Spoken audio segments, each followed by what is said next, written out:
we've got a special one today. Hi. Hi. If you're watching, you can tell, but if you're just listening, we have two more faces here than just me and your grandpa. Welcome to WBAH. Hi. Hi, hello. We're having like a panel discussion about accessibility within witchcraft, and I'm very excited. We have a ton of questions for you guys. So, Kat, since we go KA, will you kick us off and tell us a little bit about yourself, and then all your delicious personal information that we want to steal from you, please? Awesome. My blood type is no. Thank you. I'll send No, you no, go on. I I'll need to send you know. a stamped envelope to send me your teeth later. Okay. Good. My name is Kat. I am a makeup effects and beauty artist. I've been on YouTube for, I think it's been like over 15 years now, doing like beauty and makeup effects. I started out as a traditional artist, like doing portraits and like say your favorite food is Cheez-Its. I can make your face out of Cheez-Its. And then I started drawing on my face and worked in the movie and film industry for a bit. And now I have my own podcast as well. It's called the Treasure Drawer Podcast with my friend Joan. We're both neurodivergent with chronic illnesses. So we talk about everything between like dealing with every day with OCD, ADHD, and just what's on our mind and social media events and stuff like that. Very cool. Thank you for being here today. Mm-hmm. And Kelly, same question. Will you tell us all about yourself? And again, I do need that blood type. Well, I'll have to tell you that one a little bit later. It's secret. Gotta keep some of my secrets. For my day job, I'm an executive coach and I train leaders. So I do one-on-one coaching, group coaching. I go to organizations and deliver leadership training. And I also have a side hustle called Legal Witchcraft, where I do tarot readings and rituals and spells and Very cool things. The reason I think you invited me here today is because I also have a physical disability. When I was 17, which was many, many, many, many years ago, I was in a really bad car accident and I broke my back and damaged my spinal cord. And I can walk, thank the gods, but I have to put braces on my legs and I walk with a cane. And so I do show up in the world every day with a very physical disability. Mm-hmm. Well, all right. And I guess thank you for being here as well to both y'all. And we'll grab all of your information and put it in the description. So if anybody wants to check out their individual projects and stuff that they've got going on, everything that they've got. Grandpa, Kimothy, Yes. Is there anything you wanted to say before we just railroaded into questions for these two? Mostly just thanks to Kelly and Kat for coming. I had Kelly on my show and it was really fun. I'm really glad you decided to come on here too. I'm excited to talk to you again. It was really fun. Yay. And welcome from me too, specifically from me. Hello to both of you. Oh, also, real quick little shout out. We have new gym merch in the shop, y'all. Oh, absolutely. Yeah, check it out. It's very special. Can you tell them why it's so special? It's a gym doll. It's a doll. It's a squishy gym doll. Yeah. It's like this big and he's squishy and very cute and he's sitting on my purse. So if you weren't quite the type to have like a Labubu when that went on, but you wanted a cute little something, maybe Jim I don't could know step about in. cute. I think he's very cute. All right. Go check it out. It's limited edition because we went with a different design. So those are it. I'm excited. Prototypes. Yeah. All right. So, like I said, we are going to be talking primarily around the topic of accessibility within witchcraft. Why, Grandpa, specifically Yes. you, my co-host, hello, I love you. Hi. Why is this Love you important? too. Why is this important that we talk about? Why are we doing this? Why we want to have a discussion today about it? Because we want to be inclusive, brother. I mean, I wasn't And I asking don't- that for me. It was I a know. hypothetical. Okay. You were like, you dick. And I want people to be able to do things. And we're all going to be disabled eventually. all of us, if you're a human being, you will eventually have some form of disability, which apparently people like forget or don't accept or acknowledge. Yeah, like 80%, in fact. We're all Yeah. going to. I've experienced some of it before I had my hip surgeries. Oh, yeah. And luckily, I'm better mostly. But I'm going to decline again, and so are all of you. So is everyone listening, because our bodies age and are jerks and stop working well. Sure. So And, it's something we're all going to have to face. So we should start talking about it.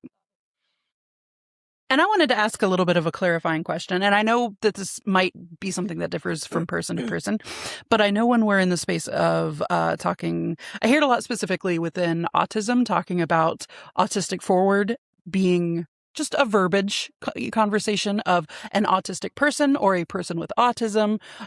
So do we have any particular feelings on disabled person, disabled witch versus witch with or person with a disability? I actually wondered that too, because it has changed since I went to school and was taught to say person with XYZ. Sure.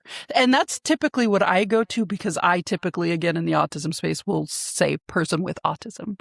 So if that's my verbiage, just because I'm used to it, but feel free to reach out and like tell me if there's a better way. And we have questions, and we're going to kind of alternate betwixt the two of us. I think your first question is a good intro. Okay. Thank you. All right. So, Kelli, Kat, have you guys ever felt excluded from a witchcraft specific place, like an event, ritual, or any kind of gathering? Well, and you were talking about, yes, I have. And you were talking about the difference between disabilities. And I suffer from a chronic illness that also came from, I don't quite have celiac disease, but I have the similar allergies.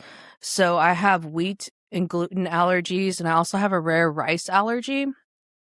And so when we go to events, like I went to the Austin Witch Fest recently, and there was more like drinks and alcohols that were catered to everyone that was going to this event than actual food. And the food was like very limited, and it was like they had a salad with croutons covered on it with no dressing. So it's like there's nothing for someone like me that to be able to eat any of the food.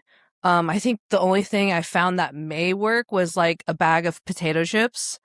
And so it's like, it's really hard, especially like when we go to events like this. I think the only place I've ever been catered to my food allergies is like Disney World. So it's really hard for me to label it as a disability. My allergies I've had them for so long that they did give me chronic illnesses of like gastritis and GERD. I also have a heart condition from the amount of stress it causes me, because it's kind of like its own entity of like, this is something you have to think about all the time and worry about. I have nightmares about eating spaghetti. And like, I know that sounds wild. And so yeah, like it's almost like literally eating poison. So it's hard to like feel included with, like, say you go out with your friends for pizza and there's no gluten-free crusts or anything. And I'm lucky that I don't have it severe as some people do with cross-contamination. But yeah. Yeah. And I will say that as somebody, I'm not particularly allergic to anything, but I will say that the food situation and a lot of these things it's very similar. It's just like, here's a pizza with, all the stuff and also meat. If you just pick it off, you'll be fine. Yeah. So yeah, I can see where that would be like, okay, again, with this, I'll bring my own snacks. Kelli, how about you? I would say yes, but I don't think it's intentional, right? A lot of witchy events are in dark, woody places where, I trip on a stone, I'm falling on my face. But one thing I will say is that when I walk in and people are like, oh shit, like, people help me. Like, they're like, can I help you get to a seat? Or can I help you get over to sit down on this log? And yes, thank you for offering. I would have asked. I kick people out of the seats they're not supposed to be on buses and trains all the time. Good. And so I'll ask for help. Oh yeah. I'm like I see people parked in parking spots with no hanger on their license plates. I call them out. I've embarrassed many, many, many friends in my life. And the people who shouldn't have been parking there in the first place. But sorry, Good for you. I digress. Yes, I'm a regulator. But so when I do show up and they're not accessible events, people go out of their way to make them accessible for me. And I think to sort of jump off of that, I think a lot of people and a lot of events and a lot of, I want to say everyone, I'm sure there are people out there, but it doesn't a lot of the time feel intentional when it does happen. That doesn't mean that it doesn't exist, though. Oh, true. And it's not something to be dealt with. What is a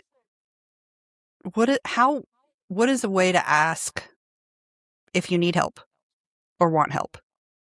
Like to me specifically? Sure. Well, okay. So I can give you a really great example.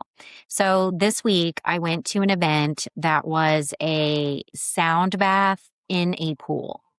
So there are many things about this that I love and hate. I hate a pool. I hate a swimsuit. I hate trying to get in and out. I hate the way my feet don't work and shoot. It's just a whole thing. But I'm like, shit, a sound bath floating in a pool. Yes, I'm doing this. So I get there and there's like this rocky path down to the pool. I can do down okay. I was never going to get back up that hill by myself. And so one of my friends did come to the event, but as I was leaving, a complete stranger that I had just met that night was like, do you want help up those stairs or can I help you? And I was like, thank you so much for noticing. Like, thank you for even noticing. Okay. Thank you for noticing, acknowledging, and then offering. I really appreciate it. I would have taken her help if I didn't have a friend to help me. I just thought that, is that a good example of, okay. I think so, because I think it brings up something that when we're talking about people with very, what's the word I'm looking for? Like a visible disability, I think maybe, and this is just me speaking, I think maybe sometimes people don't want to be offensive, and be like, I assume that you need my help, but a lot of times it's just like, yeah, I might need a little help. Thank you for asking. Yeah, because guess what? I do. Right. You can see I need help. I'm walking with a cane. I only have one arm free and it's pushing a stroller. Maybe you open the door for me. Right. Yeah. Yes, please. And I know why people feel uncomfortable because in many cities, like Chicago, had a law, an ordinance in their actual books that people with visible disabilities could not be in public. And that wasn't enforced for a long time, but it didn't actually come off the books until after the ADA was passed. This is in my lifetime. This is 30 years ago. That's wild. So imagine there's so much bias that I'm going to go so far as to call it disdain for people with visible disabilities and probably invisible disabilities too.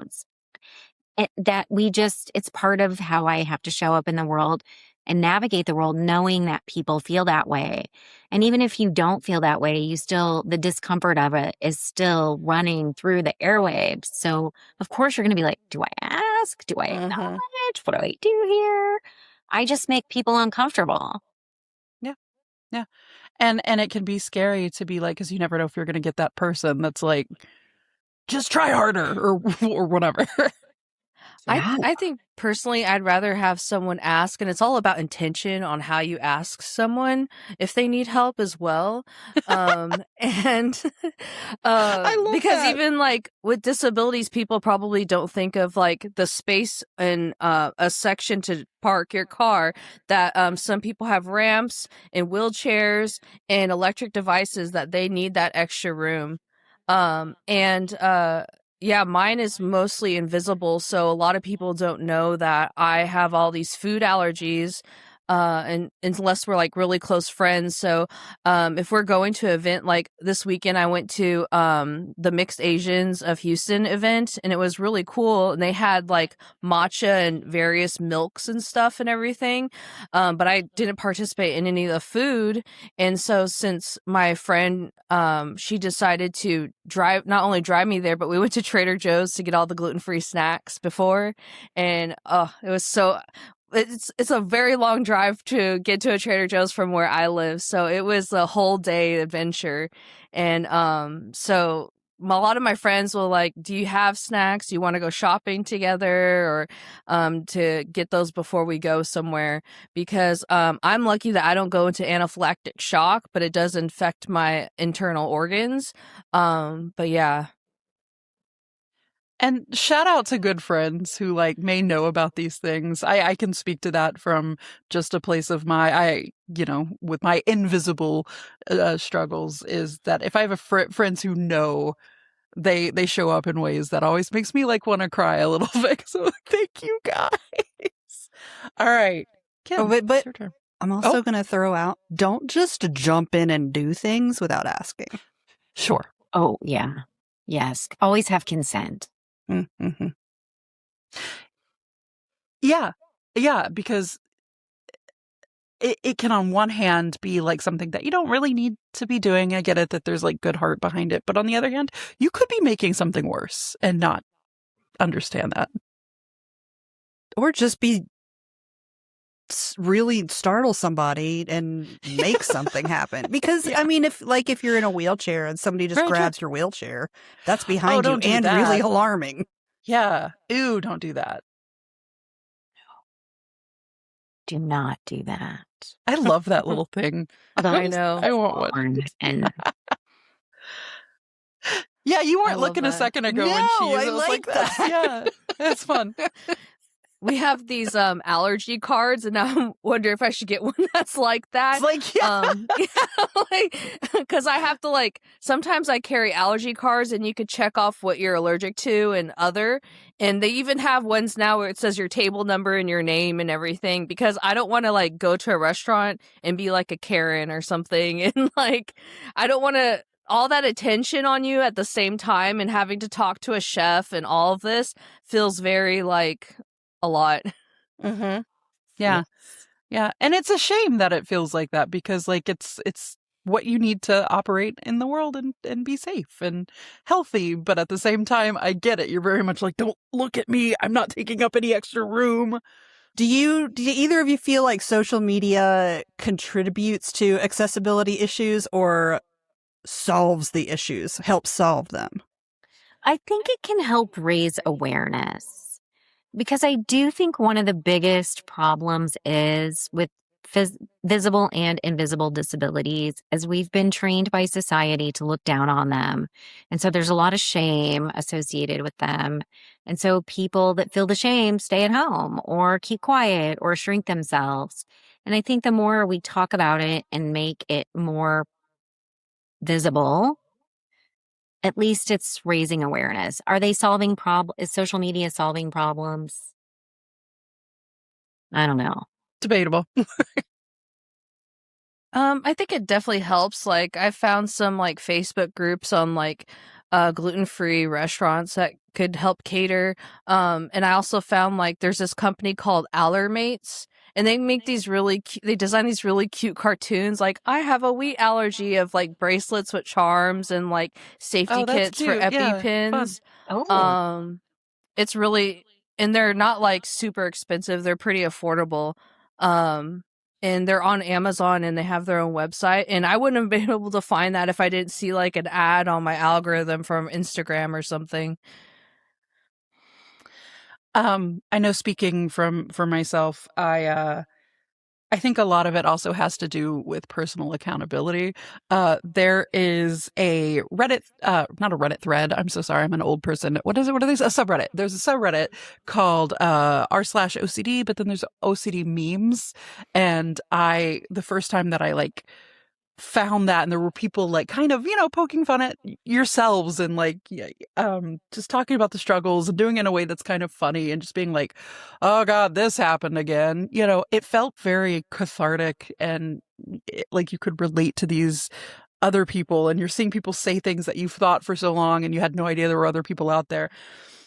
That could also quickly become a problem for me, spending a lot of time there, and especially if it's in the one that's like not specifically supposed to be funny. It's just people talking about their very real struggles and stuff like that. It's interesting and it's helpful and useful, and people have great tips and they talk about what they learned in therapy, but sometimes you hit a wall and it just becomes this you start to feel very negative. And I'm not saying that that's like anyone's fault, but it's just like I myself get very like, oh, this is awful. Why does this exist? Why, God, why?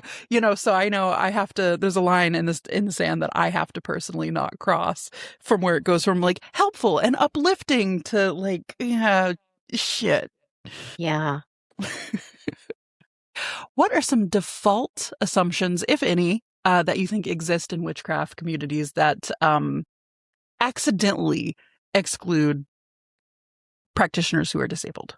Oh, just to give an example, I think sometimes when we're talking about the ritual side of things, there's lots of like get up and dance, or like get up like and move and do this, which is great. And sure, you can move in any way that you can move, but I do think we automatically tend to kind of just assume like you can get up and just run a lap around your house, or something like that. Or like jump over the fire, which is coming up for the solstice. Like I can't jump over anything. Yeah. Yeah. Or I think about like some of the yoga practices, or like even like those drums with the sticks. Like I feel like if they had an option for someone to sit as well, and even like if there's like, I know there's sometimes like archery or axe throwing, like if there was options for sitting and like a safe like alternative for even like doing arm movements with yoga, or like having a sitting option to do some of these things.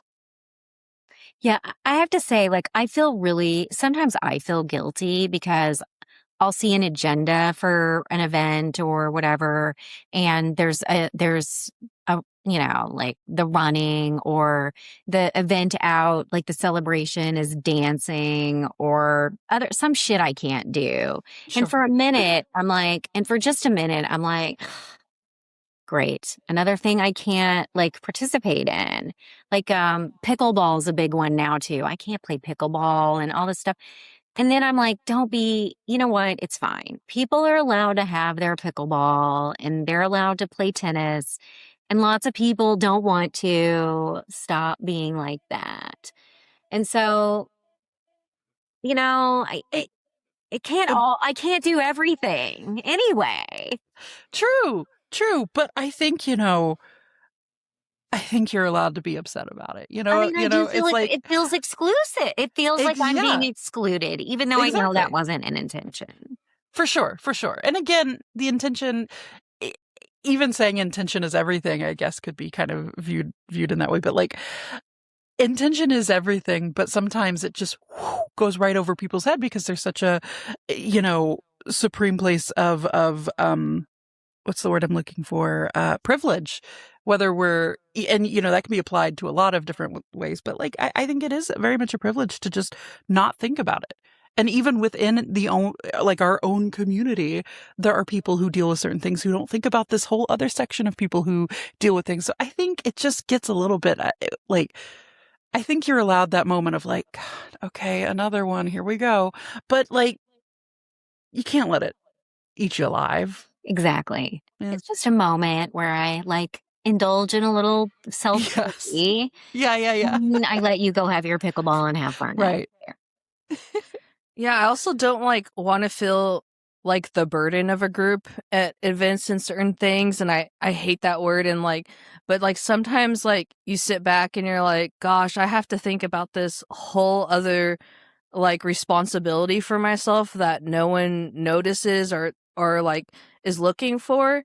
And it does feel kind of lonely sometimes, but and like especially with mine, like a lot of people assume that, oh, I can't have gluten or these certain types of foods because maybe they're on a health kick diet, because like I mean the health consciousness of online social media is always going to be there in a big boom, especially right now. And I think people assume that I'm not eating gluten or rice or whatever for health benefits, but like, yeah, it's so graphic what happens if I eat too much wheat or anything, but it's not great.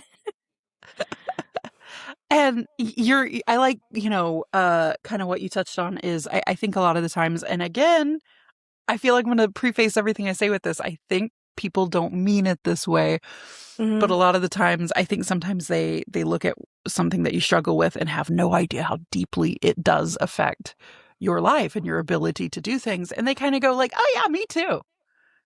And I don't know if they're looking for like solidarity. What are you thinking about right now, Kim? Crazy. I know what you're thinking. Well, it's funny you say that because like, I don't want to throw my brother under the bus. It's been a few years since this happened, but it was Thanksgiving one year, and I was trying to articulate like some of the challenges I have. I can't just roll out of bed and run and get the newspaper. It's this whole thing where I have to strap on my braces and stuff my feet in my shoes, and sometimes it hurts, and if it's cold and blah, blah, blah. And I was just trying to open this dialogue, and I asked my brother, remember what it was like when you broke your leg in high school, like how debilitating it was and how you had to rely on other people. And he said, the only thing I remember is how much attention I got. And I said, is that what you think about my disability? And he was like, yeah. Oh. Oh. It sounds like the toddlers were like, the 5-year-old is jealous of the 3-year-old. Like, I know it's her birthday, but I want cake too. Yeah. And What did you do to him? Look at all the attention you got. I'm still speechless. And I understand people can foot and mouth pretty hard sometimes. Ooh, yeah. A big one. Go on, Kat. I'm sorry, you've been trying to say something for like 10 minutes. Oh no, it's okay. The holidays are the hardest, most like physically and emotionally damaging times personally, because it's all about access to family, sitting down, having food, and like I have to work like it feels like multiple jobs because I'm making macaroni and cheese and side dishes that I could eat, and then we have to tell people like don't dip the gravy ladle in the gluten-free from the regular gravy, and like I don't want to be like sound like a helicopter parent to family members or even strangers and friends, but it's like really important. And like I'll have like a relative be like, oh, is this the gluten-free macaroni and cheese? It doesn't even, I could taste the chickpea or whatever. And I'm like, okay, that's the only side dish I have available to me tonight. But I'll just stop being, intolerant. I'll just do better, I guess. Yeah. Oh, and then the turkey, now I'd never even thought of this. They bake the turkey with the stuffing stuffed in it. And so like that's so grody hard to as me well. Anyway. That's so gross. Yeah. Personal preference. Yeah. And like your family's like, well, I don't want to switch to dressing. I want stuffing. And I'm like, okay, I'll bring a rotisserie chicken and my gluten-free macaroni and cheese, and I made a dessert. Oh no. I hear about you doing that all the time and it drives me crazy. Yeah, that sucks so much. Weird. Aphantasia comes up. I know it's not considered a disability, but in witchcraft, it's pretty important to be able to visualize things. Annoying, so you at have the to least. find workarounds. Yeah. And I've tried, but it's very hard since I don't experience that to think of workarounds. Yeah. Aphantasia is one of those things that I feel like most people did not even know about it. I remember it was like 2014 14, 15, 16, I don't know, somewhere in those. Very recent. Where it was like this boom online that was like, did you know some people can't picture things in their heads? And, everyone was like, no way, that's, whoa. And, if that's something that you deal with, you were probably like, oh my God, they found out, crap. But like everything within witchcraft, every book is like, picture this, or, what if you're imagine blind? yourself. Yeah. What do you do? I've never seen a candle flame. How would I know how to meditate on that? Sorry. Guess you can't do witchcraft. There's also another layer to these events, like when we would go to Anahata's Purpose, like even like the first aid tent, and like if someone needs like any type of medical assistance, I'm lucky that like I don't have cross-contamination issues, but if you look into it, like the brand Advil, the coating they put on their pills has wheat on it. And so if you just get like non-brand things that's like strictly ibuprofen or something, and maybe do a Google research on like what has stuff on it, like I know some certain people with allergies can't have like Pepto-Bismol chewables, because like anything with like the candy coating or anything that they put on medication or like over-the-counter meds, like they could have wheat contaminants in it and stuff like that. And I'm sure that people are there to help you if you really need it, because I travel with like my ibuprofen, my Pepto chewables, or like I have to carry all this stuff with me, extra things. And like I'm sure with some people with disabilities, they're carrying not only the mental load but a physical load of a backup kit just in case something happens, or like an EpiPen, or they have to think about all these other things. And I think if, that's something that's this whole other layer, is all the research that we have to do for ourselves, or at least talking with doctors and keeping up with research and stuff coming out. And I think it goes back to what you were saying, Kat, about sometimes I think this could just be me having, sensitivities to what other people think about me. But I think some of the times when you bring this up, you're like, oh, I can't have the Advil or whatever because of the wheat or sometimes there is this, I don't know, feeling in the room where somebody's just sort of like, this again? Okay. Or, okay, well, why don't you just fucking take the medicine? You'll be fine, which sucks. But, I definitely get what you're saying with that. And it's a load. It's a load to carry. It's that burden load, right? Like you're burdening everybody. I mean, once a year, my girlfriends and I do a canoe trip, and or we go kayaking, and man, I have to get a lot of help into the kayak, out of the kayak, all the things.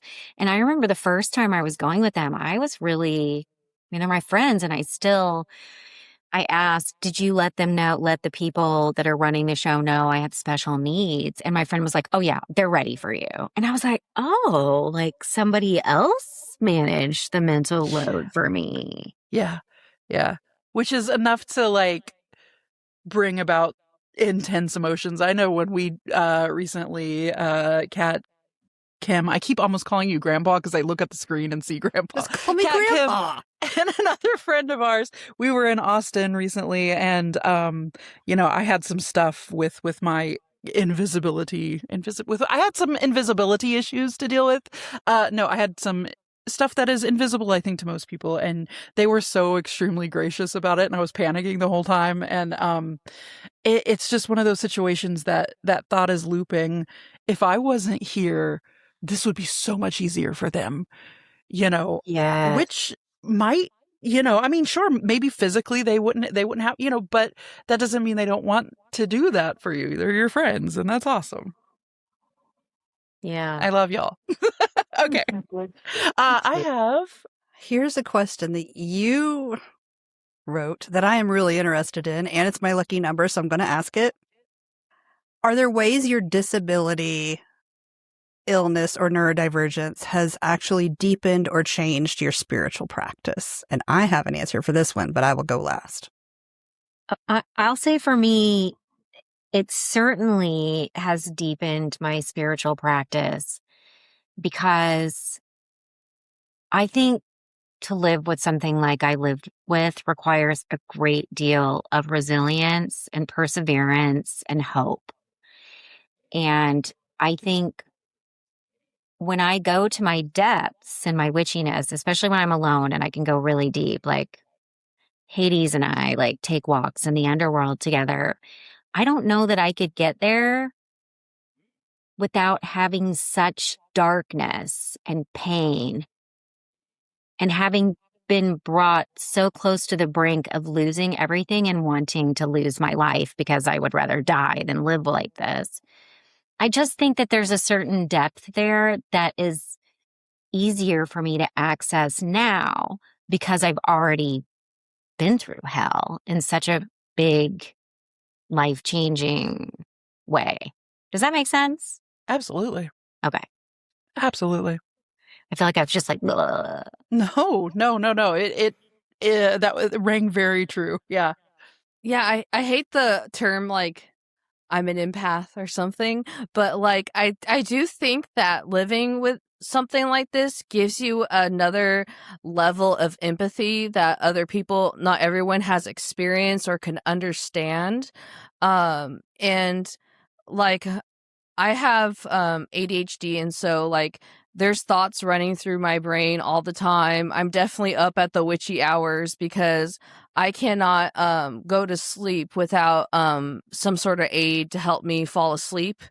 And so I'll be up like I have like my ancestor altar and something like that, like some sort of ritual I have, like, oh, looking outside, it's a full moon, or oh, I want to sit at my ancestor altar at this time. It's like something you're thinking of that kind of takes you out of that element of thinking about all these responsibilities. Oh, well, I should take my sleep aid at this time, or I need to make sure I take this medicine so that my GERD and acid reflux won't be horrible in the morning. And like the ritual of me having to take medication to help better my life, having a ritual, a practice for myself personally is something that takes me away from that. And like, it's kind of like an escapism, and it's a very calming thing that like kind of like puts, like when people crochet, like I don't know how to crochet, but I'm sure they get like similar experience of like, oh, I could finally just let go and focus on this one ritual I want to do. Or yeah. I there's a lot of comfort in ritualization, whether it's, an actual ritual of witchcraft, or if it's something that can you make you a little more comfortable and breeze through a little easier. I know that something that I think I don't know, I hate to generalize, but I guess everybody here for sure. I think that we have through this been made very, very, very resilient. And what's the word I'm looking for? Resourceful.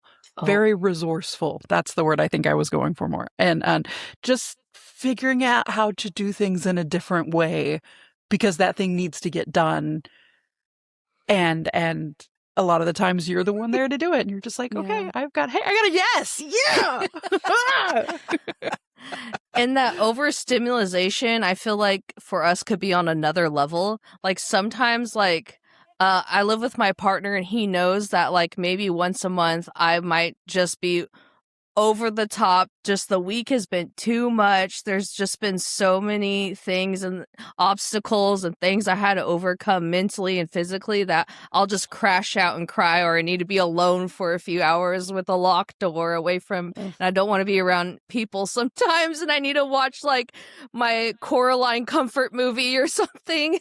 But just having someone who like understands that side of you, that it's not like you like locking them out or hating them or being upset at them personally in that moment. It's just like you need to like get away from the world and like have your ritual, or just like ground and center yourself for a bit, because like it's like having to think about someone else and you're like, is this really me? And it's like, but I have to think about these responsibilities, or like I might get really injured all the time.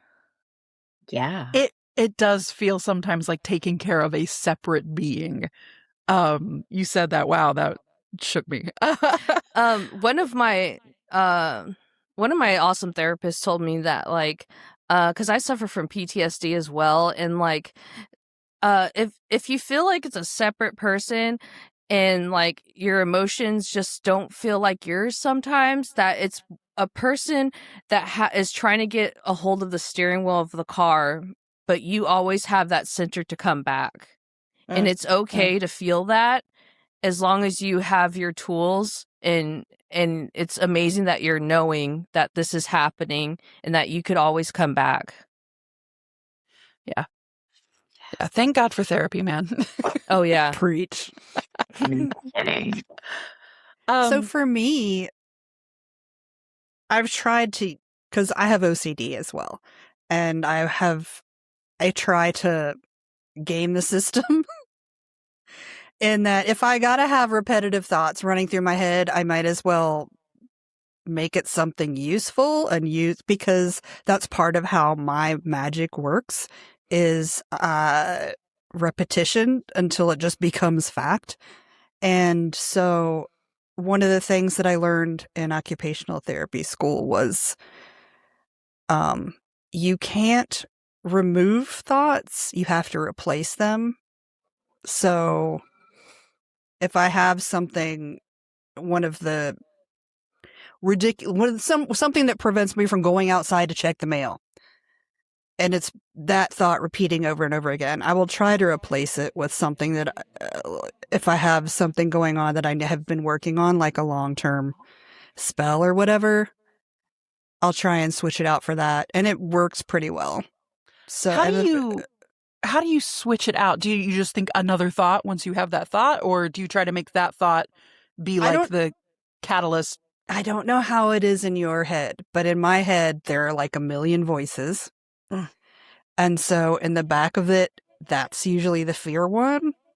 And so I'll make the ones up front shout louder than that one until it just sort of like a DJ kind of, how when they're mixing tracks, eventually the track turns into the other one, and that's how it's going. That's digital witchcraft. That's what that is. Yeah, it is. What advice would you guys give somebody who felt that they were somehow lesser than, a worse witch, a bad witch, bad at witchcraft, because of anything that they might be going through? I would say communities. Stop it. Communities, whether it's physically or online. Like I found some amazing online groups of communities. Like I recently found there's not many, this is a different topic, but there's not many people of color where I live. And I recently found an Asians of Houston group, and we do events. We make sure we have potlucks every month, or if it's this person's birthday, we go to karaoke and stuff like that. And then I've gained some really amazing close best friends who I see on a weekly basis from that. And those people, you could tell who's a root of the tree and who's just a branch of friendship. Do you know what I'm saying? Totally. Who's really wants to be there for the long run in your friendship and life. And I always I'm lucky. It's a privilege to have friends like this that I could lean on, and just they'll just sit there and listen to me rant on the phone or on Messenger of oh, I'm going through this right now. And yeah. And then I found someone who has just as many allergies as I do. So we all go to Trader Joe's together before the events. And yeah. I mean, I think you're right, Kat. I mean, community is the answer, right? And I feel like the witchcraft community is such a welcoming place. It's so full of love and kindness. At least that's what I find here. That's what I try to put here and leave here. That's the magic I try to make. I did join for a while a spinal cord injury support group, and my injury is over 30 years old. And I just did this recently in the last few years. it's because I met a young woman who had a new spinal cord injury and I was taking her. But I got so much out of that in the short time I went just by being in a room full of people who like get me, because I'm Gen X. I spent my whole life like making the room comfortable enough with me in it that I've never felt like I could really share what it's like or how it feels or how limiting it is or how much it hurts or like all the millions of things. I've never felt like I could. And so that was I can definitely relate to that aloneness and just not having a place to like be yourself in full.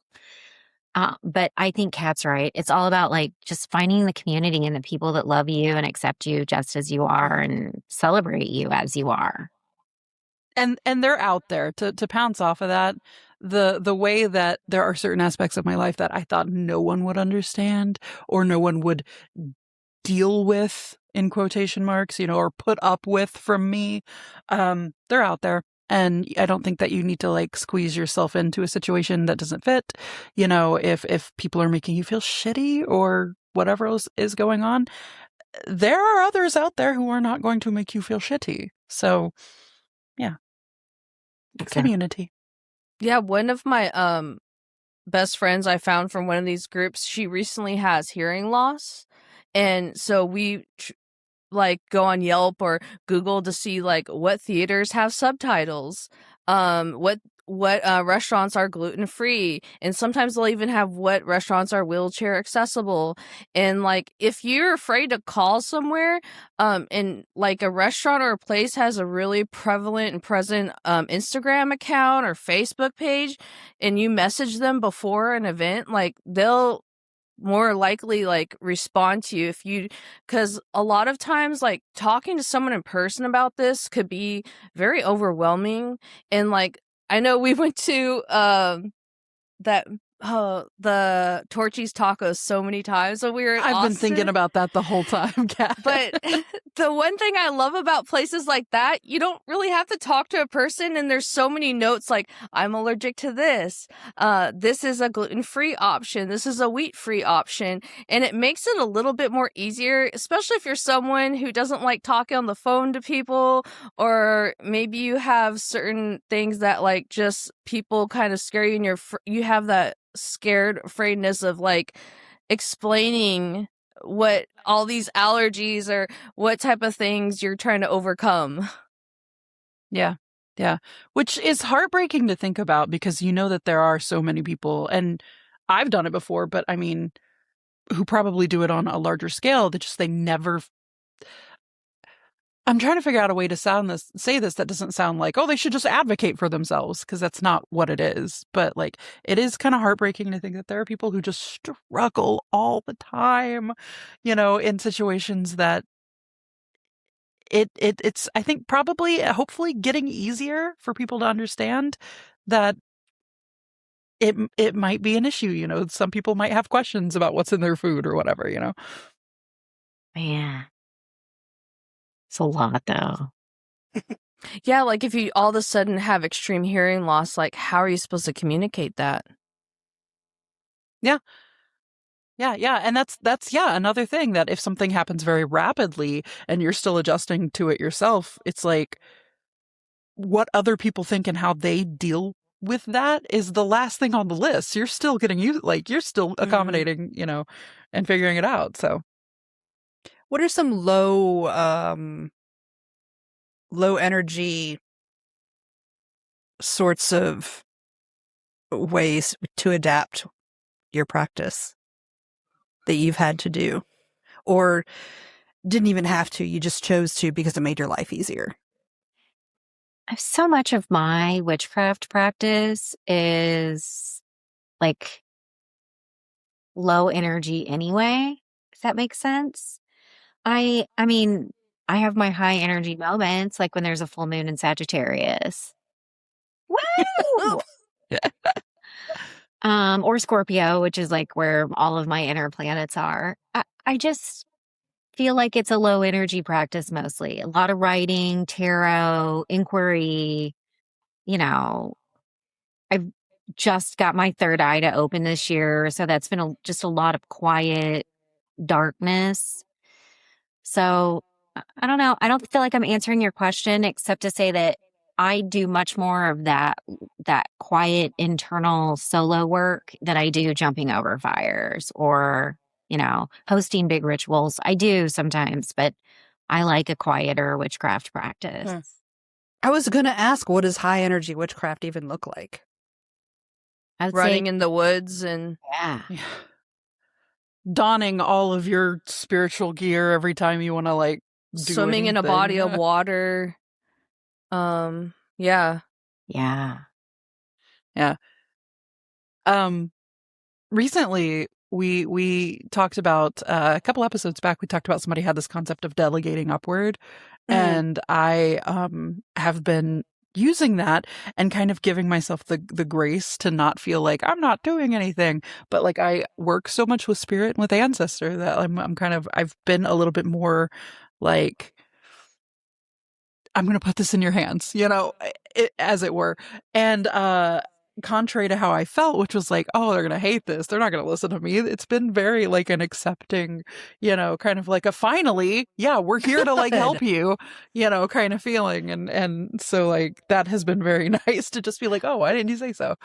So my altar's like has been so many options of places in my home where to put it. And I recently like found on Facebook Marketplace this gorgeous like secretary desk, and I made it like my ancestor altar, and I put it in the dining room kitchen area because my whole life revolves around my thoughts around food. And like I have a whole nother job where I have to cook most of my food from scratch. I would say over 80% of the food that I can eat, I make myself because I can't just go out to McDonald's and grab a burger. I can't even eat at McDonald's. I can't like go get a Twinkie or a pre-made sandwich from somewhere. And having that ancestral altar in the kitchen dining room area, since a lot of my ancestors, I grew up, my grandparents were Shinto Japanese, and a lot of that culture revolves around food. So having my ancestors right there around food, like, it's made it very much more accessible. And like, I'll just light candles while I'm cooking if I don't have time to do a big ritual or anything like that. And, I think they like it there. I love that. Me too. I love to think that they're in there just kind of like watching over you and just being Oh, like, yeah. I understand. And sometimes I'll be like, hey, friends, group of friends, I'm just trying to make pizza hot pockets and we'll play 90s video games on N64. Do you want to try these pizza hot pockets I'm making from scratch that I could eat? And they'll be like, sure. I'm like, cool, you bring the drinks and I'll make all the food. That sounds like fun. I want to do that. I want to play 90s video. I want to play N64. Yeah. I want chicken tacos. Oh, yeah. I make these baked green chili chicken tacos with corn tortillas and like the cilantro lime jalapeno dip. And like we play Mario Party. Like my partner and all my friends, we like switch off on playing Mario Party against each other. And yeah, it's just and nothing to celebrate. It's just a Friday night. I love that. Too. That's fun. Sounds like a Friday night. Yeah, sounds like a really fun time. That's like a lot of my friends, well, all of my friends basically are so far away that we like live basically just in the digital space, and like we can play games and stuff together, but a lot of times I do miss like the sleepover vibe. Can we talk about toxic positivity? I was hoping you were going to ask that. I just highlighted it. I have it highlighted on mine too. Damn it. Yeah, okay, so have you encountered toxic positivity in spiritual communities? Specifically, I guess, around the disabilities that we're talking about, but how do you deal with that? I don't know. I mean, maybe some people might purely love that overly positive kind of way of looking at things. I don't know. How do you feel about it? I'm pretty positive, so it doesn't bother me as a general rule. However, I do not appreciate when it doesn't give me space for the hardship, because there is so much hardship living with a disability. That's all we're talking about, right? I mean, it's so hard. And I don't appreciate any level of toxicity or any level of positivity that denies me that reality. Yeah. Yeah. Exactly. I Do you also have examples? Oh gosh. In case people don't realize, oops, I'm being a dick. Yeah, like well, I fall sometimes. It's like it just happens. And you know, it sucks. It's fucking humiliating. Sometimes I have a scratch on my hand. Sometimes it really hurts my knee, like whatever the case. But then, like, if somebody even bothers to help me up, but then to be like immediately pretending like it never happened. I think that's one example. Other examples are when people are flippant about when it rains, I stay home, unless it's something really, really, really important, because when my cane slips, I go down. And so, like, I just avoid that situation altogether. And so when people are just like, oh, it's just rain, it's no big deal, just suck it up, we'll help you, like, blah, blah, blah. No, this is not the time for that. Yeah. Sometimes there are Suck it things up. that I don't want to do also, yeah. Suck it up. Could I? Yeah, the snow, Suck it up. snow and ice are two others. Karate chop someone in the head. Not going out. Like, oh, you want me to come out in the snow and risk my hips and my life for what? No, Yeah. I don't. Yeah. I think it also can become quite toxic when it becomes performative, Ooh. and kind of look at me showing how, much of an ally I am, or like, look how much I'm helping you. Let me help you, and it's like, somebody's just, okay. Do you mean that? Or I don't know. I like some people who are neurodivergent take medication, and that could have them more susceptible to heat and heat stroke. And I also have very sensitive allergy skin, and like if I'm out at certain temperatures for too long, I break out in giant rashes and hives and heat rash all over my body. I literally look like a red lizard. And like I'm more susceptible to heat stroke.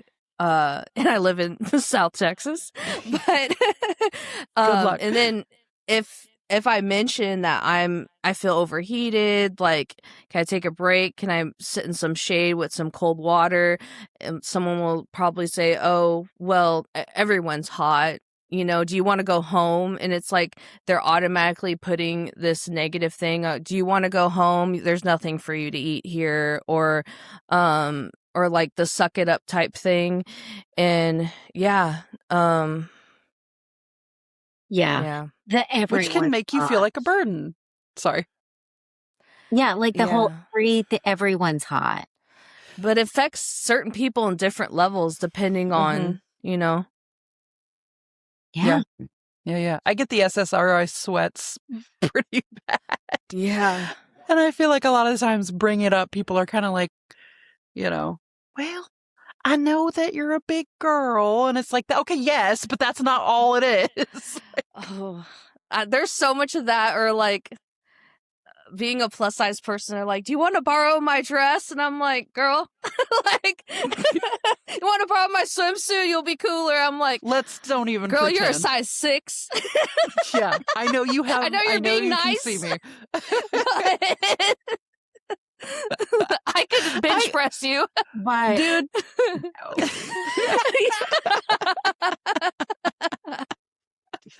Just start saying yes. We should just play a game where we come up with shit people say and we get judged. What really? At the end. I'm so OCD. Yeah. Oh yeah. I'm so ADD. I'm undiagnosed, but. Oh my gosh, that's the weather's being so bipolar. Oh yeah. everyone's a little ADHD or OCD or whatever, Isn't everybody on the spectrum? And it's like you've gone through all of these tests and all of these doctors and all these therapists. Yeah. It's like It cost me $40,000 to find out that I don't know, but I am. Or yeah. Can't you just train your dog to sniff out the gluten? And I'm like, well, one certification class is $20,000 to start if you want to help me fund that. And would that Oh really my be how you'd gosh. spend $20,000 if you had it lying around? Yeah. No. Oh my gosh. No. Well, if you I had it love laying that around, maybe, but If it was just laying around like my No. backyard. No. Still no. All right. But also, like, speaking on, like, a little bit of, like, people of color in the witchy communities, I know that there's not, like, a lot of, there is few people of color, like, say, Anahadas or something, but sometimes, there are people, like, that I would hear and they'd be like, oh, this person doesn't know the 3-card rule or to cast a circle. That's beginner 101. And it's kind of downplaying on people who come from like other cultures, or like maybe they had to be closeted in witchcraft or in other ways, and not like maybe their type of rituals and practice is totally different. Maybe they work with different teas. Maybe they have other spiritual beliefs with their witchcraft incorporated, so they don't know the basics of like a rule of 3 or do this. And like sometimes I hear that at some witchy spaces and I'm like, does this make you feel better? Yeah. Like, and I'm like, I don't understand the purpose of this. You don't know this person and you're just like speaking things without a filter off the top of your head. And it's like, how is it? These are like the places that people come for their second family in a safe haven. Like, I hear that sometimes and it just really like gives me the ick. Yeah. Yeah. Because you're right. We're supposed to be spreading love.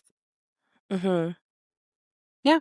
And I think that also there is this level of sometimes people say stuff like that because it makes them, like you said, it kind of maybe it makes them feel like they belong. And this is like, oh, we all understand these rules, right? I'm a part of the club, and I think a lot of it comes with fucking up and learning to do better. Sometimes you have a podcast and you call it smudging for 2 years before you learn you're not supposed to do that, just off the top of my head, but like, I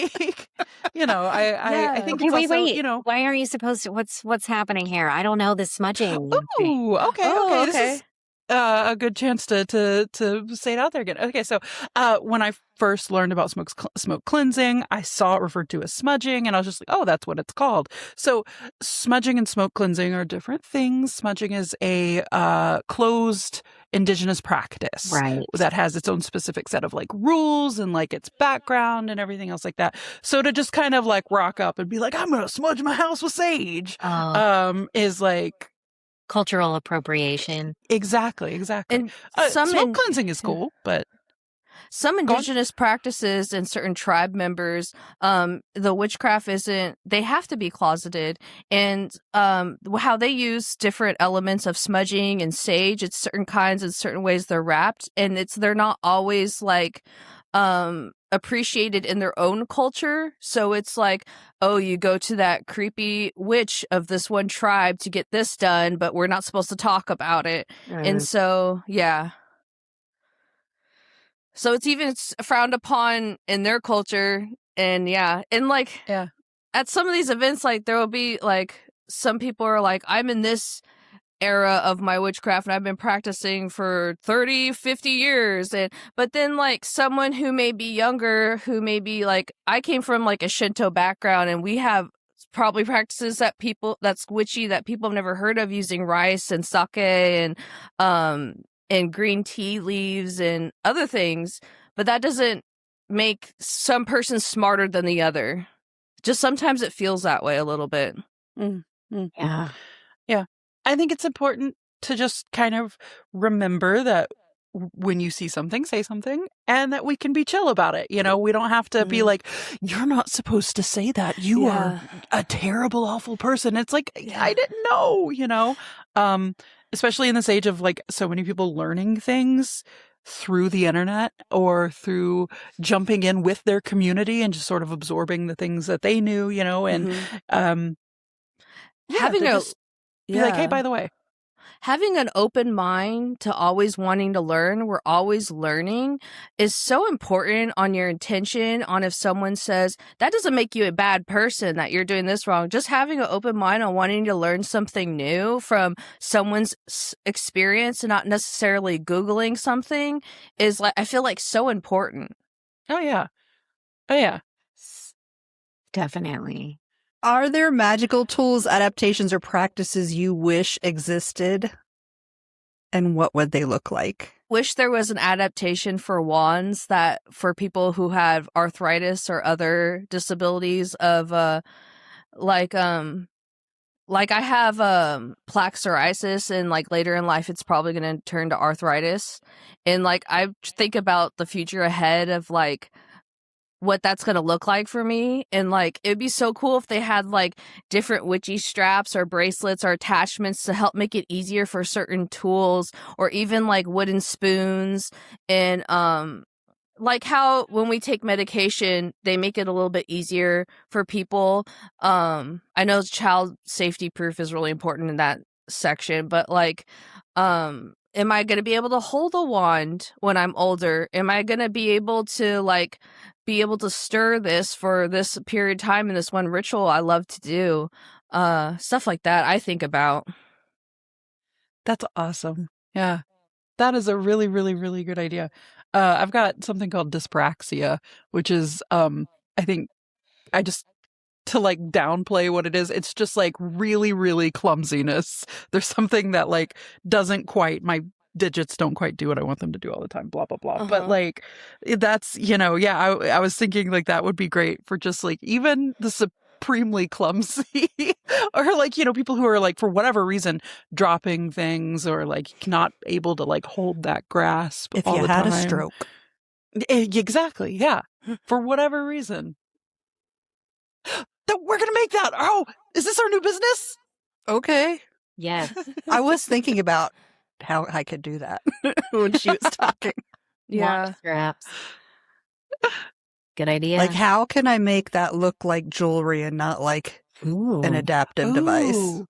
Ooh, and that's a good idea in general, is just kind of like sometimes there's like you were talking about with the bracelet and like the allergy, like, you know, sometimes, you know, there are ways to like, there's these can openers. If you can't always like open the tab can, they make the like little accessible like opener things. If I had a witchy bracelet that said, here are my allergies, I have PTSD, in case like I don't put me in a closed space with some bread, okay? I need to be 5 feet away from bread at all times. There was a recent podcast that in my community of like wheat allergies and celiac disease people that had a comedian on making a big joke about, am I not allowed to eat bread? Are they going to burst out in hives and die in front of me? And I'm like, in our community, it's like really kind of disrespectful. And it was a really popular comedian and podcast. So yeah. Because, like, yeah, they might. Like, yeah, I haven't heard of an airborne wheat allergy. I'm not sure, but it could be real. You could just ask someone. Well, it's like, I think about like people with like really severe peanut allergies. Yeah. It's like you cannot like be super close to somebody. What is it like 1/100th of a peanut or something can like Kill not them. be good. Yeah, that. And think about how many times, or I think about how many times I've just been like walking down the street with like a payday bar, you know, and like waving it everywhere or whatever. And it's just like, geez, rubbing it on people's faces and shit. Let's see. Do I have any more left that I want? Perform a spell against someone with a peanut allergy. Yeah, the wand is a payday. Oh, no. There's somebody out there listening I with a wish allergy that like we Put some found out. Reese's Pieces bits sprinkled into this A jar real certain quick. That's a person. curse. And make like a sour jar or something, but Yep. it's peanut butter. It's awful. Let's see. How do you think, and I guess this will be kind of my wrap-up question, how do you think that we as witches can help to avoid accidental ableism within our practice? Whether it be like through sayings, wrote here like, oh, you manifested this, or like we were saying with the aphantasia, just like, oh, just picture this. How would you personally like to, is there any PSAs you want to throw out there? I mean, for me, it's what Kat said earlier, just like having an open mind and being curious and just, I think just noticing, which I feel like isn't that much to ask. Sure. And if you're hosting events for other people, ask, are there any is there anything special I can do to make you more comfortable? Or, I don't know if do you have special needs? But like, that's how I always let people know I have special needs. I don't know, just being more thoughtful and being more helpful instead of not thinking about it at all or creating barriers or being judgy. Yeah. I think simply just if, when someone says, oh, hey, by the way, that phrasing was ableist or this, that, the other, I think just simply being like, oh, cool. Now I know. Yeah. I think there's a big power in that and not making it like an all day thing of like, oh, I'm so sorry. It's like, it's chill. We mess up. Also, like the term see something, say something, of like, if you see someone struggling with something to get somewhere or their food options, they're asking a lot of questions of like the person that's handing out menus, or if, hey, my friend has this, or if they need to talk to a chef, or ask if like, is there anyone with any sensitivities or, that we need to think about as well. Yes. Yeah. Kelli, was there anything that we haven't asked that you wanted to talk about? I don't think so. I mean, I will say this. In the witchcraft community, I, as a general rule, feel more accepted than in most places. I mean, let's be real. The fact that I have to tell people to get out of the blue seat on a bus and then they like look at me like I ruined their day. I don't find that kind of behavior or that kind of just rudeness in the witchcraft community. So thank you, witches, for being welcoming. Yeah. And Kat, same question. Is there anything we did not touch on that you want to touch on? I can't think. Just like if there is someone with that needs a different accessibility or sensitivity, think about the intention on how you're speaking of like, okay, I'll look into this, or like I went to an event and they were upset that they had to buy a gluten-free pizza, but I was bringing all these free desserts I made and stuff. And just think about how you're presenting yourself and saying something if like there's people that have extra needs for events, and it's not even an extra need. It's just making it able to have a more variety of people. And that's a good way to look at it. Yeah. Yeah. Love that. Yeah. Yes. Yes.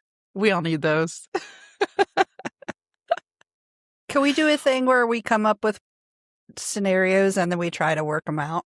Say someone who is in a wheelchair and they had a stroke and they only have use of one arm and they need help bathing, but they also really want to do some bath magic, like a magical cleansing. And they require help from an attendant or a CNA or whatever. Somebody has to help them. How can they ask? And what can you do to help them? Okay, is the situation like perhaps they are not wanting to say like, hey, help me bathe with this because I'm a witch. Yeah. It's just like trying to keep it like under the radar because you could just, I mean, is that the issue here? Is they don't want their health provider to know that they're a witch?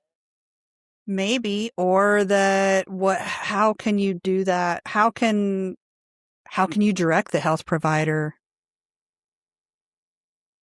I would be to like, do it? oh, like this person likes a little bit of extras like Epsom salts to help relax or relieve this, and like the steam of like Yeah. a shower hose, or bring in like, what if they like eucalyptus and make it a little bit more crafty and witchy of like bringing in different elements, or and maybe wording it in like, this person really calms down and likes their bathing experience with like eucalyptus near the shower or something like that. Yeah. Yeah, I was thinking of kind of phrasing it along those lines, and just being like, there's this chamomile that's it's really good for their skin, or maybe even just by saying, hey, this person really enjoys sensory, stimulation, and bath time is a good time to do that, like with all the smells and the textures and all the things. So like that's a way Or that we can. You could play my card, because I have to use like baby detergent and all of the baby wash and stuff, and the ultimate sensitive wash. Like maybe they like this certain like soap or body spray or something, that, especially sprays, like or a room scent spray or something like that. I'm also trying to look at it from the point of view of the person who is the witch. Do you bring them into your practice? And I'm not asking you to answer this, but these are questions that I would have. Do I bring this person into my practice because they're helping me go through these motions? Do I just try to do it mentally? How do you approach someone who you're pretty sure is not? Let's just say you didn't hire somebody who is a danger to you, but they also aren't a witch. How do you approach them to say, hey, I need help to do this thing. Can you boil me some tea, let it cool, and then bring it into the bathroom with us? Yeah. I'm not putting it in the water or anything. Don't worry. And then just pour it on my head and don't worry about it. It's a great question, because you think about it, a lot of people with disabilities are just so poor. Like they're living below the poverty line. They have no choice about who their help is, or very little choice. And they might be people themselves that are poverty stricken or very religious, and have outdated views of witchcraft. Sure. I can see how that can be really scary. I mean, if it was me and I had a choice, I would only hire people that would be okay with that. And I might even just keep a knife on hand and be like, I'm a witch. Do you have a problem with that? Are we going to have an issue? Yeah. Are we going to have an issue? Because I have a spell for that. But I also, part of me is like, if they're open-minded enough, I would invite them in to my practice. Like the moon's full. There's a thing I like to do. It helps me with my life. If you're open, like, and you want to help me, we can help each other here. Yeah. I think feeling the situation out, is kind of sniffing around and seeing like, well, how much can I say? And like, if they have questions, it's like, oh, you're interested, but, or play certain music. You could play certain music. Yeah. Part of in asking, I'm also trying to sort of poke at people who have friends with various disabilities to think, oh, maybe this is something that they have had to deal with and didn't know how to ask for help. Maybe I should ask them. Yeah. Well, will you please let us know what they say? Yeah. Somebody sure. Email us. Let us know. And actually, kind of about everything that we've talked about, I think we should put a thread pennant over on our Facebook page where we just have a discussion. And if there's anything that people, thoughts, feelings, comments, anything, ideas that people might have, we can get a big thread going and share the info, because sharing is. We have to invite Kelli to the book room. Yeah. Oh, it is. Yeah. It is private, because we don't want people out there just being like, oh, so-and-so is on this witch group, Oh, yeah. But I'd like to be in your witch group. Be in the witch group. It's a good time. Yeah. And I am on Facebook. Not very many of the social medias, because I'm Gen X, kind of like a boomer. No, don't I lump love it. yourself We're into awesome. that. Genetics is Yeah. awesome. No, you're right. I'm Don't do nothing, that. nothing like a boomer. No. Do you think if you're getting help from an attendant who doesn't believe that it can affect the outcome? Interesting. That's just a what if sort of question. I think in that situation, it might affect me more than it affected my practice because I would like feel them doubting, and that would give me like the bug in my ear of like, oh, is this Yeah. silly? This might be silly, and then it would be my own fault basically. But I'd be like, If don't you- bring if you- that energy here. yeah, don't. Yeah, I don't even want to think about it. I mean, 'cause- What alternatives are there for color magic if a practitioner is blind? Ooh. Oh, I actually saw some. I was talking about this on my podcast. There was recently an artist that put different textures into their paint, like acrylic paints. So, like, so they have help from someone to put like sand in their blue, or like little bits of like you know how like people 3D print plastic and there's the little pieces that I'll put that in my red and like stuff like that. And or like I'll just sit my yellow paint on top of a thing of Orbeez in a jar so they know what color is what. Yeah, that's awesome. That works, And just yeah. texture in general, like texture magic is. Oh, sounds holy great. crap, texture magic. I love the texture magic idea, but it also got me thinking a lot of people who are visually impaired haven't always been. So, like, Sure. a lot of the blind people I know colors. Mhm. And they have their ways of marking things and figuring them out. And most of the blind people I know are also partnered with people who aren't. So there is, but I love this texturing. That is neat. I think that's good for anybody. I am gonna get some velvet shit. Yeah, me too. That's cool. No, in my podcast, we always talk about stuff like that because we're both artists with a lot of all of the crafts, all of the paints, all the drawings. So we talk about that a lot. My all only the- thought was temperature.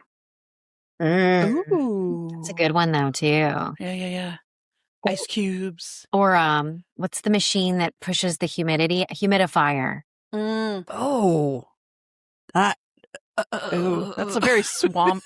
Yeah, I'm swamp sweating witch so much magic. right now. You're like, I've got enough humidity. You need a dehumidifier. All right. Well, if we will, one time we'll go through. If you guys will tell us what you're up to, where we can find you. Kelly, would you like to start? Sure. You can find me at kellydunaway.com. That's Kelly with an I, Dunaway.com, or legalwitchcraft.com. I'm on the Facebook, sometimes Instagram. And please do find me. I love connecting with witches out in the world. Cool. Kelly's great, y'all. You're great. Great, thanks. Oh, friends. And Kat, how about yourself? I'm on YouTube at The Real Cat Sketch because the original one was taken. Where I do like I didn't know that. Yeah. Somebody and, stole your. Somebody was like trying to be Cat Sketch. No, it was just, but when I made my channel, that was already taken by like a girl snowboarding. Oh, And so, so like sometimes I'll tell spooky tales and do really cool, like I'll turn into a troll or something and with makeup. And sometimes I do beauty makeups and just chit chat about things. And I recently uploaded a really long favorites video. And then my podcast is on all platforms and they have a YouTube channel as well called the Treasure Drawer Podcast. And yeah, and that's uploaded every single Monday. nice. And all of that info will be in the show description. Thank you guys for coming. Yeah, thank you. Thanks so much for having me. Yeah, It was such a fun. delight. Yay! This was definitely not supposed to go for an hour and a half, Oh. but I lost track of time, man, and I was just having fun. It was fun. All right. Grandpa, take it Yo. home. Okay, bye. There you go.